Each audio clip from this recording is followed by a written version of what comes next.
Hello, my name is John Nazarchek. I have 30 years plus experience in the heating and air conditioning field. Today we're going to discuss proper closure techniques for rigid fiberglass duct board.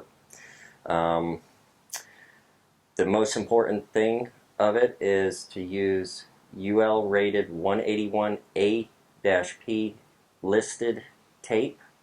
We're going to start off by cutting a sample trunk line. Alright, so first we're going to start out by measuring out our cuts, smaller than actual size, but an example of 6 inches on center. Take our knife, our red knife for our first, measure out from our center line again, 6 inches on center.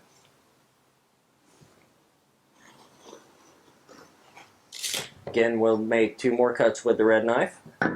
Our final cut will be with our blue knife.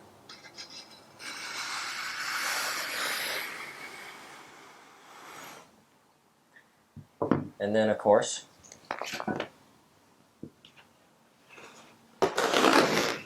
cut off our excess and remove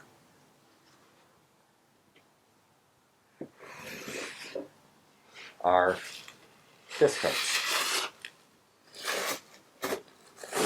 Now we're going to switch over to the piece I've already previously cut. Take and fold our board up to where the seam is next to us. Hopefully you can see that. Make it easier for you. Take your handy staple gun. Staple approximately every 3 to 4 inches.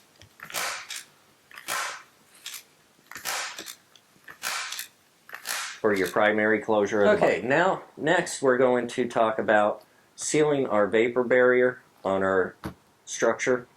It is very important to use a UL 181AP listed and rated tape to maintain the integrity of the duct board and a proper listed closure. So what this means is we need to use a product like Polyken 339 that, again, looking at the tape, has the UL rating stamped directly on it.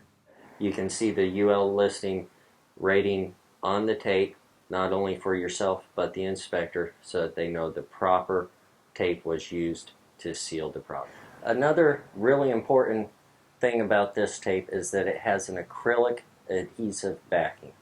What this means to you is as the product is applied, its adhesion factor increases over time.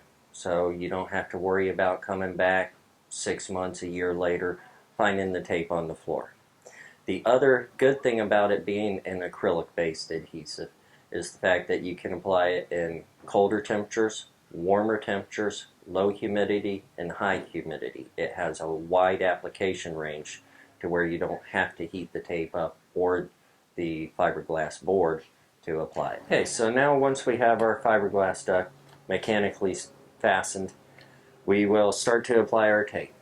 Now, of course, I like to start by back rolling my tape a little bit. Makes it easier to start like so.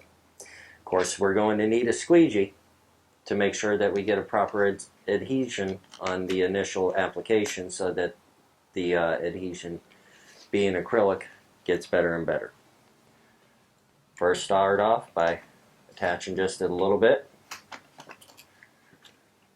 back rolling as you go.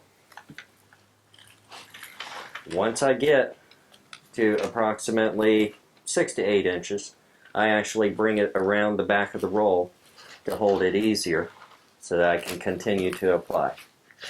Now, if you start to veer off course, you can cut your tape, start your back roll again, restart your application. And that way you can still have a nice, neat seam. Once you get done with your application, go ahead and set this to the side. Run your squeegee over your tape itself until you see the actual scrim of the fiberboard showing through, and that will show you that you have a proper seal. That was a quick tutorial on the proper closure procedure for fiberglass duct board using Polyken tape. If you have any questions or more information is needed, please contact Polyken tape. Thank you.